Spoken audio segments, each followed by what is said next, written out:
مساء الخير على متابعيني وحبايبي، يا رب دايما كده تكونوا بخير وسعادة. النهاردة فيديو جديد هنعمل مع بعض أحلى كوكيز. شايفين شكله تحفة ازاي؟ اقتصادي جدا. هنعمل النهاردة 40 قطعة من البسكوت ببيضة واحدة بس. فعلا 40 قطعة، أيوة 40 قطعة ببيضة واحدة بس. والمقادير كلها بسيطة جدا، موجودة عندك في كل بيت. مناسب جدا للولاد في اللانش بوكس، ممكن تحطيه معاهم في المدرسة. هيبقى حلو جدا ومغذي ليهم. وكمان هيبقى حلو جدا مع كوباية شاي الصبح في الفطار او كوباية قهوة. تابعيني بقى في الفيديو علشان نشوف الطريقة. بس يلا بسرعة بقى، لو مشتركتيش في القناة اشتركي ولايك وشير لو عجبك الفيديو. المقادير بتاعتنا بسيطة جدا زي ما قلتلكوا. انا معايا هنا نص كوباية من الزبدة على السمنة، يعني ده خليط من الزبدة مع السمنة. عايزة تعملي زبدة بس كويس جدا، عايزة تعملي سمنة بس مفيش مشكلة. انا خلطت زبدة مع سمنة، دي نص كوباية. حطيت عليهم نص كوباية من السكر البودر، وهبدأ دلوقتي كده بالمضرب اعملهم كده مع بعض. شايفين بقى انا ضربتهم كده حوالي دقيقة او دقيقتين لغاية ما بقوا بالشكل ده. انا عايزاهم يكونوا كده زي الكريمة، زي ما انتوا شايفين كده. انا مش هستخدم مضرب كهربي ولا اي حاجة، المضرب اليدوي حلو جدا في الوصفة دي. دلوقتي بقى حطيت بيضايه كده، بيضايه واحده بس. وطبعا طالما حطيت بيض لازم احط معلقه صغيره من الفانيليا. حطيت الفانيليا السايله حلو قوي وبتضيع الزفاره بتاعه البيض. وهفضل برضو اضرب بالشكل ده لغايه ما البيضه بتاعتي تمتزج مع خليط السكر والسمنه ويبقى كريمي زي ما انتوا شايفينه كده. حلو قوي كده.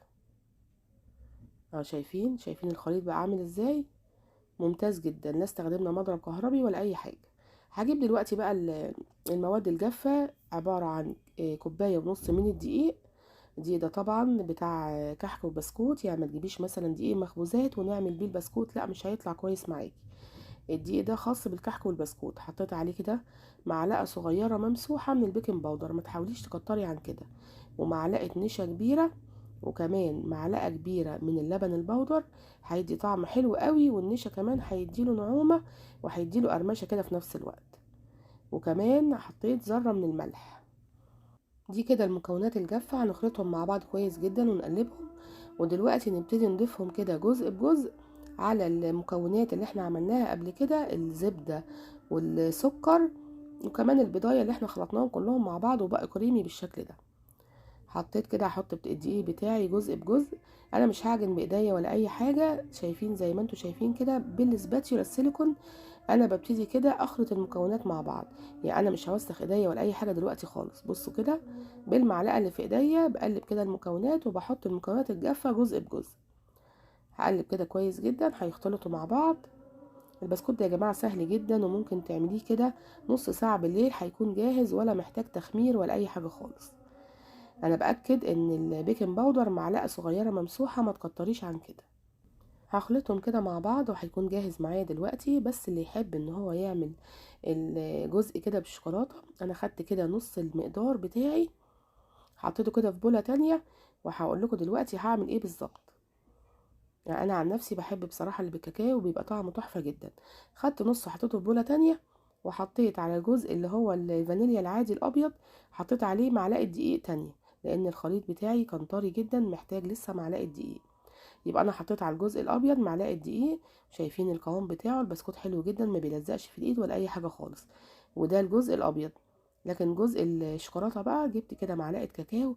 مهم جدا يكون معلقه الكاكاو دي تكون كاكاو كويس، نوع كويس، زي كاكاو دريم او الكاكاو الاسباني. ما تجيبيش اي نوع كاكاو تاني، لان في كاكاو موجود في السوق بيبقى عامل زي التراب كده، هيبوظ لك الكوكيز بتاعك وهيخلي طعمه وحش جدا. وقلبتهم بقى بالشكل ده. بقت العجينه بتاعتي اهي زي ما انتوا شايفينها. يعني انا حطيت كوبايه ونص من الدقيق، بس في الاخر لما فصلت العجينه حطيت معلقه للجزء الفانيليا ومعلقه كاكاو لجزء الشوكولاته. وخلاص كده هبدا اشتغل على طول. جبت طبق كده حطيت فيه شويه من الشوكليت شيبس، وهبتدي كده. انا هبتدي الاول في الابيض. خدت كده جزء من العجينة بتاعتي ولفتها على ايدي بالشكل ده زي ما انتوا شفتوا كده. وهبتدي كده ان انا احط عليها شوكولات شيبس بالطريقة دي. دي اسهل طريقة ان انت تحطي عليها الشوكولات شيبس. هاخد برضو قطعة تانية بالشكل ده وهلفها بين ايديا كده. العجينة بتاعتنا حلوة جدا وسهلة في التشكيل. هحطها كده برضو في الشوكولات شيبس، والزيادات هنزلها واضغط عليها ضغطة بسيطة جدا. وهبتدي كده احطها في الصينية. الصينية ادهنيها دهنة بسيطة جدا جدا من الزيت، ما تحاوليش تكتري الزيت، هو مش هيلزق ولا اي حاجة، بس يعني تأكيد ادهني دهنة بسيطة من الزيت اهو. شايفين بقى شكله تحفة جدا. انا بعمل الفانيليا الاول وبعد كده هعمل الشوكولاتة. مش هياخد معاكي وقت خالص. انا عملت 40 بسكوتة بجد يا جماعة في دقيقتين 3، مش اكتر من كده. هحطها في الشوكليت شيبس، والزيادات هنزلها كده ملهاش لازمة، واوزعها كده على البسكوتة، وهحطها في الصينية. طبعا الصينية تكون ألمونيا، التسوية بتاعتها بتبقى حلوة جدا. دلوقتي انا خلصت جزء الفانيليا، هعمل بقى جزء الشوكولاتة برضو بنفس الطريقة. انا عملت حوالي 18 بسكوتة فانيليا، وتقريبا 22 او 23 بسكوتة من الشوكولاتة اهو. سهل جدا ومش عايز اي حاجة، في دقيقة وانتي واقفة تعمليهم. عايزة تضاعفي المقدار مفيش اي مشكلة. هكرر برضو معاكم المقادير تاني. انا حطيت نص كوباية من الزبدة مع السمنة، عايزة تحطي زبدة بس او سمنة بس مفيش اي مشكلة. وحطيت عليهم نص كوباية من السكر البودر، وضربت بالمضرب كويس قوي، المضرب اليدوي. وبعد كده حطيت بضاية وعليها طبعا فانيليا، وابتدأت اضربهم مع بعض كويس لغاية ما يبقى القوام كريمي. بعد كده بقى ابتدأت اعمل المكونات الجافة. حطيت نص كوباية من الدقيق، عليها معلقة كبيرة من النشا، وذرة صغيرة من الملح بتاعت كل المخبوزات والحلويات، ومعلقة صغيرة من البيكنج باودر، وكمان معلقة لبن بودر. ده بيدي طعم حلو قوي للبسكوتة بتاعتنا.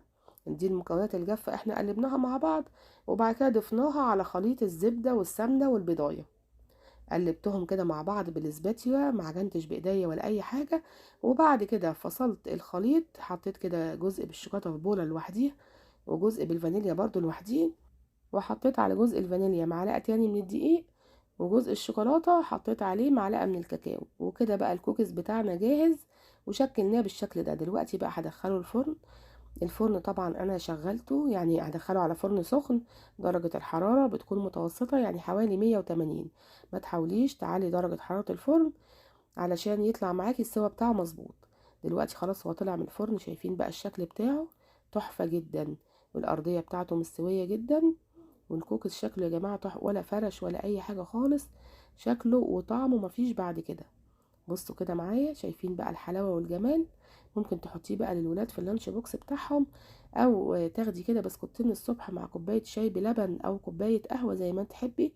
بيبقى تحفة جدا، الطعم بتاعه روعة. وانا كمان بحب اللي بالكاكاو، بيبقى طعمه حلو قوي، ومش دسم ولا اي حاجة، يعني تاكلي منه ما تخافيش خالص. شايفين بقى الحلاوة والجمال، شكله تحفة وطعمه كمان تحفة. وطبعا زي ما شفتوا كده المكونات بسيطة جدا، اقتصادية، بضاية واحدة اللي استخدمناها مش اكتر من كده. عملت لنا كمية حلوة جدا، عايزة تضاعف المقدار حلو قوي. انا عايزة اكسر لكم واحدة علشان تشوفوا النعومة بتاعته. بصوا كده معايا، شايفين بقى شكلها، وناعمة جدا. على قد ما احنا استخدمنا مكونات بسيطة، بس البسكوت ناعم جدا وجميل. بصوا كده معايا، شايفين النعومة بتاعته حلو جدا، والتسوية بتاعته حلوة قوي. يا ريت تجربوه، هيعجبكم قوي. شايفين كمان اللي بالكاكاو، انا بحب اللي بالكاكاو جدا، بيبقى طعمه حلو قوي، بس اهم حاجه تستخدمي نوع كاكاو كويس. يا ريت تجربوه، ولو عجبكم بقى ما تنسونيش في اللايك والشير والسبسكرايب للقناه. يلا باي باي، سلام.